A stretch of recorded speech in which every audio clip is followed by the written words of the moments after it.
पावसाळ्यामध्ये सहज सापडणारी गोष्ट म्हणजे काय तर चिंबोरी. सध्या हे सगळीकडेच सापडतात कारण ही पावसाळा सुरुवात झालेली आहे.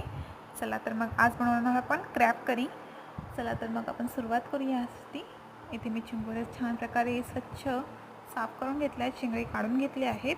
त्यानंतर इथे घेतले 2 कांदे भाजून, त्यानंतर ते आपण मिक्सरच्या भांड्यात टाकणार चिरून. सोबतच 2 हिरव्या मिरच्या, कोथिंबीर, 2 चम्मच सुकं वाटलेलं खोबरं, ते छान प्रकारे वाटून घ्यायचं आहे मिक्सरला. त्यानंतर ठेवणार पातेलं आपल्या गॅसवर.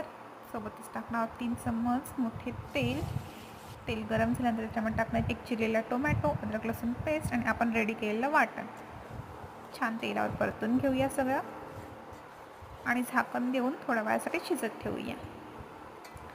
आपल्या वाटणानं तेल सोडलं आहे. आता आपण टाकणार मसाले. पहिल्यांदा हळदी, लाल तिखट, काश्मीरी लाल मिर्च, धणेपूड, गरम मसाला आणि अख्खा गरम मसाला वाटून टाकायचा आहे याच्यामध्ये.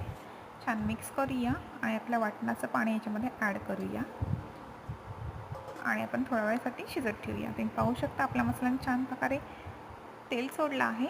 आता टाकूया आपण मीठ आणि इथे टाकणार आहोत आपल्या धुतलेल्या चिंबोऱ्या, सोबत 1 चिरलेला बटाटा. छान प्रकारे मसाल्यांवर मिक्स करून घ्यायचं आहे. नंतर देऊया झाकण. झाकणावर ठेवणार थोडंसं पाणी आणि मीडियम गॅसवर शिजून घेणार आहोत. पाणी गरम झाल्यानंतर ते आपण याच्यामध्ये ॲड करणार आहोत, जेणेकरून आपल्याला बटाटा शिजण्यासाठी पुरेपूर याच्यामध्ये पाणी असणार आहे. आणि आता आपल्याला हे कालवण बटाटा शिजेस्तोवर शिजवून घ्यायचं आहे.